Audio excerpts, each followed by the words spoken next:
എല്ലാ ഫുഡ് ലവേഴ്സിനും പുതിയൊരു വീഡിയോയിലേക്ക് സ്വാഗതം. നമ്മുടെ ഇന്നത്തെ ടോപ്പിക്ക് ഒട്ടും ഫ്രഷ് അല്ല. കാരണം ഞാൻ ഇന്ന് ചൂസ് ചെയ്തേക്കുന്ന ടോപ്പിക്ക് ഫുഡ് പോയ്സൺ.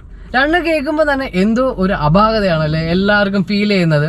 കാര്യം എന്താണെന്ന് വെച്ചാൽ മിക്ക ആൾക്കാരും പുറത്തുനിന്ന് ഫുഡ് കഴിക്കുന്ന ആൾക്കാരാണെങ്കിൽ ഈ ഒരു ഫുഡ് പോയ്സൺ എന്ന ആ ഒരു അവസ്ഥ ഫേസ് ചെയ്തിട്ടുള്ള ഒരാളായിരിക്കും. സോ എൻ്റെ പേഴ്സണൽ കേസ് എടുത്താൽ തന്നെ വൊമിറ്റിംഗ്, ലൂസ് മോഷൻ എന്ന് വേണ്ട 2 ദിവസം തല പൊക്കാൻ പറ്റാത്ത രീതിയിലുള്ള ഫുഡ് പോയ്സൺ അടിച്ചിട്ടുള്ള ഒരാളാണ് ഞാൻ. സോ നമ്മുടെ ഫുഡ് പോയ്സൺ മെയിൻലി വരുന്ന മെയിൻ റീസൺ അൺഹൈജീൻ തന്നെയാണ്. നമ്മൾ കഴിക്കുന്ന ഫുഡിൽ നമ്മൾ അൺഹൈജീനിക് ആയിട്ടുള്ള ഒരു സ്പേസിൽ നിന്ന് കഴിക്കുമ്പോഴേക്കുമാണ് നമുക്ക് മിക്ക ആൾക്കാർക്കും ഫുഡ് പോയ്സൺ അനുഭവപ്പെടുന്നത് അല്ലെങ്കിൽ ഫുഡ് പോയ്സൺ കിട്ടുന്നത്. സോ ഈ ഒരു ടോപ്പിക്ക് ഞാൻ ചൂസ് ചെയ്യാൻ ഇപ്പോൾ ഉള്ള മെയിൻ റീസൺ എന്താണെന്ന് വെച്ചാൽ നമ്മുടെ സോഷ്യൽ മീഡിയ ഇപ്പോൾ ഈ ഒരു ടോപ്പിക്കിനെ പൊക്കിക്കൊണ്ട് വരികയാണ്. നമ്മുടെ ന്യൂസ് ചാനൽസ് അതുപോലെ തന്നെ നമ്മുടെ ഇൻസ്റ്റാഗ്രാമിലും ഫേസ്ബുക്കിലൊക്കെ നോക്കുകയാണെങ്കിൽ പുതിയ ഒരു ഓർഡർ ഹെൽത്ത് ഡിപ്പാർട്ട്മെൻറ്റ് ഷവർമയ്ക്ക് വേണ്ടി മാത്രം ഇപ്പോൾ പുതിയൊരു ഓർഡർ ഇപ്പോൾ പുറത്ത് വിട്ടേക്കാണ്. ആ ഒരു ഓർഡറിൽ പറയുന്നത് എന്താണെന്ന് വെച്ചാൽ ഇപ്പോൾ ഒരു റെസ്റ്റോറൻറ്റിൽ നിങ്ങൾക്ക് ഷവർമ ഒരു ഹോട്ടൽ ഉടമ അല്ലെങ്കിൽ റെസ്റ്റോറൻറ്റ് ഓണറിന് അല്ലെങ്കിൽ ഉടമയ്ക്ക് വിൽക്കണമെങ്കിൽ നിങ്ങൾ ഉറപ്പായിട്ടും ആ ഒരു ഷവർമ മേക്ക് ചെയ്യുന്നതിന് ലൈസൻസ് എടുക്കണം. അതുമാത്രമല്ല ഷവർമ നിങ്ങൾ മേക്ക് ചെയ്തിട്ട് ആ ഒരു ഷവർമയുടെ ആ ഒരു കവറിൽ തന്നെ ഇത് എത്ര മണിക്ക് മേക്ക് ചെയ്തതാണ്, അതുപോലെ തന്നെ ഈ ഒരു ഷവർമ മേക്ക് ചെയ്യാൻ യൂസ് ചെയ്തിട്ടുള്ള ഇൻഗ്രീഡിയൻസും കാര്യങ്ങളും എല്ലാം ആ ഒരു കവറിൽ തന്നെ കൊടുത്തേക്കണം. മാത്രമല്ല ഈ ഒരു ഷവർമ മേക്ക് ചെയ്യാൻ യൂസ് ചെയ്തിട്ടുള്ള റോ മെറ്റീരിയൽസ്, അതായത് ഇപ്പോൾ മസാല ആയിരിക്കാം, അതുപോലെ മുളക് പൊടി, അതുപോലത്തെ കാര്യങ്ങളെല്ലാം അതിൽ സർട്ടിഫൈഡ് ആയിട്ടുള്ള, അതായത് ഫുഡ് സേഫ്റ്റിയുടെ സർട്ടിഫിക്കേഷൻ ഉള്ള ഒരു സ്ഥലത്തു നിന്ന് മാത്രമേ നിങ്ങൾക്ക് മേടിച്ച് യൂസ് ചെയ്തിട്ട് നിങ്ങൾക്ക് പ്രിപ്പയർ ചെയ്യാനായിട്ട് കഴിയത്തുള്ളൂ. അങ്ങനെ കുറച്ച് ഹെൽത്തി ആയിട്ടുള്ള കാര്യങ്ങളാണ് ഈ ഒരു ഓർഡറിൽ പറയുന്നത്. എന്നാലും വളരെ നല്ലൊരു തീരുമാനമാണ് ഹെൽത്ത് ഡിപ്പാർട്ട്മെൻറ്റ് ഇപ്പോൾ എടുത്തത്. കാര്യം നമ്മുടെ കേരളത്തിൽ കണ്ടുവരുന്നത് എന്താണെന്ന് വെച്ചാൽ ഏതൊരു ജംഗ്ഷനിൽ പോയാലും അറബിക് ഫുഡ് എന്നുള്ള രീതിയിൽ നമുക്ക് ഷവായ, ഷവർമ, അതുപോലെ തന്നെ അൽഫാം എന്നിവയെല്ലാം ഓപ്പൺ ആയിട്ടുള്ള ഒരു സ്പേസിലായിരിക്കും, ഡസ്റ്റി ആയിട്ടുള്ള ഒരു കണ്ടീഷൻ, റോഡ് സൈഡിൽ ഡസ്റ്റി ആയിട്ടുള്ള ഒരു കണ്ടീഷനിലായിരിക്കും പ്രിപ്പയർ ചെയ്യുന്നത്. അതുകൊണ്ട് തന്നെ ഈ ഒരു ഫുഡിൽ നമുക്ക് ഹൈജീൻ എന്ന് പറയുന്ന സാധനം 50-50 ആണ്. ഞാൻ ഇപ്പോൾ ഒരിക്കലും ഒരു എല്ലാം ജനറലൈസ് ചെയ്ത് പറയുന്നതല്ല. ഹൈജീനായിട്ട് നല്ല രീതിക്ക് ഫുഡ് പ്രിപ്പയർ ചെയ്യുന്ന ഒരുപാട് ഹോട്ടൽസ്, റെസ്റ്റോറൻറ്റ്സ്, ഈവൻ തട്ടുകട വരെ നമ്മുടെ നാട്ടിലുണ്ട്. So this is our topic today. Welcome back to a new video. സമയം ഇപ്പോൾ ഏകദേശം 8 മണി കഴിഞ്ഞിട്ടുണ്ട്. എല്ലാവർക്കും അത്യാവശ്യം വിശന്നു തുടങ്ങുന്ന ടൈമാണ്. ഞാനിപ്പോൾ ഒരു 2 കിലോമീറ്റർ വെറുതെ ക്രൂസ് ചെയ്ത് ഈ റോഡിലൂടെ സ്ട്രെയിറ്റ് പോവുകയാണ്. ഞാൻ ഈ റൂട്ട് വന്നപ്പോഴേക്കും എനിക്ക് എബോവ് 20 റെസ്റ്റോറൻറ്റ്സും അതുപോലെ തന്നെ 10 എബോവ് തട്ടുകടകളും കാണാനായി സാധിച്ചു. എല്ലാം വളരെ കളർഫുള്ളായിട്ട് ലൈറ്റിംഗ് ഒക്കെ ചെയ്തിട്ട് നല്ല അടിപൊളിയായിട്ടാണ് ഇവർ ഫുഡ് കൊടുക്കാനായിട്ടുള്ള ആ ഒരു സ്പേസും കാര്യങ്ങളൊക്കെ മിക്ക സ്ഥലത്തും സെറ്റ് ചെയ്തിട്ടുള്ളത്. അതുപോലെ തന്നെ ഞാൻ ശ്രദ്ധിച്ച വേറൊരു കാര്യമുണ്ട്. നമ്മുടെ വരുന്ന വഴിക്ക് തന്നെ കുറച്ച് സ്ഥലങ്ങളിൽ മെയിൻലി തട്ടുകടലിൽ അത്ര ആംബിയൻസ് ഇല്ല എങ്കിലും ചില തട്ടുകടകളിൽ മാത്രം അത്യാവശ്യം നല്ല രീതിയിൽ ആൾക്കാർ വരുന്നുണ്ട്. ആൾക്കാർ ഒരുപാട് ഇങ്ങനെ റോഡിലൂടെ പാസ് ചെയ്യുന്ന സ്പേസാണ്. എന്നിരുന്നാലും ഈ ഒരു തട്ടുകടയിൽ ഞാൻ നോക്കിയപ്പോഴേക്കും പൊതുവെ ആൾ കുറവാണ്. ഞാൻ പോയി ജസ്റ്റ് ഒന്ന് നടന്നു നോക്കി, അതിൻ്റെ ഉള്ളിൽ അത്ര ഹൈജീനിക് ആയിട്ട് ഫീൽ ചെയ്യുന്നില്ല. സോ അതിൽ നിന്ന് എനിക്ക് മനസ്സിലായ വേറൊരു കാര്യം എന്താണെന്ന് വെച്ചാൽ ആൾക്കാർ ചേഞ്ച് ആയി തുടങ്ങി.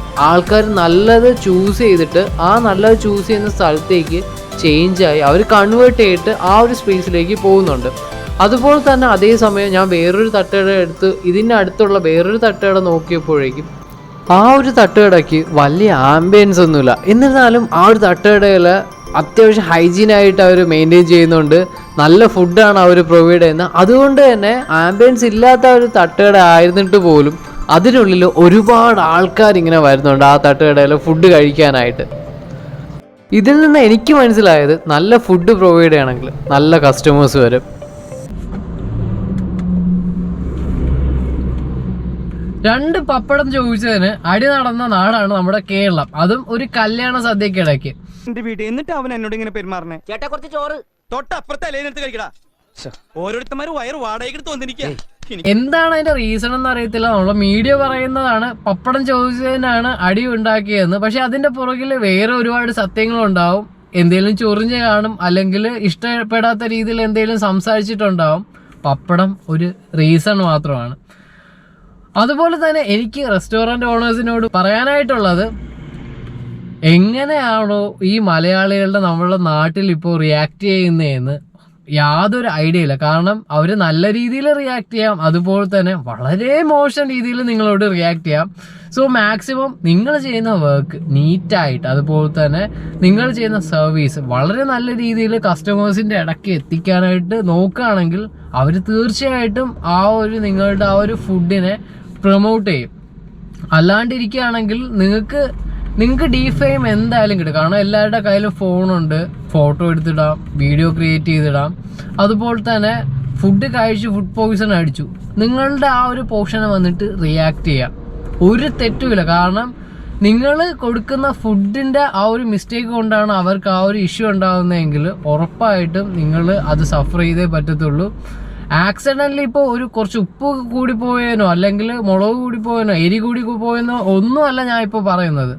ബാഡ് ഫുഡ്, അതായത് കുറേ ദിവസം വെച്ചിരുന്ന പഴകിയ സാധനങ്ങളൊക്കെ റെസ്റ്റോറൻറ്റ്സിൽ നിന്ന് കൊടുക്കാറുണ്ട്. അത് നമ്മൾ ട്രിവാൻഡ്രത്ത് തന്നെ ഇപ്പോൾ ഇടയ്ക്ക് ഹെൽത്തിൽ നിന്ന് വന്നിട്ട് ആൾക്കാർ പിടിച്ചെടുത്തിട്ടുണ്ട്.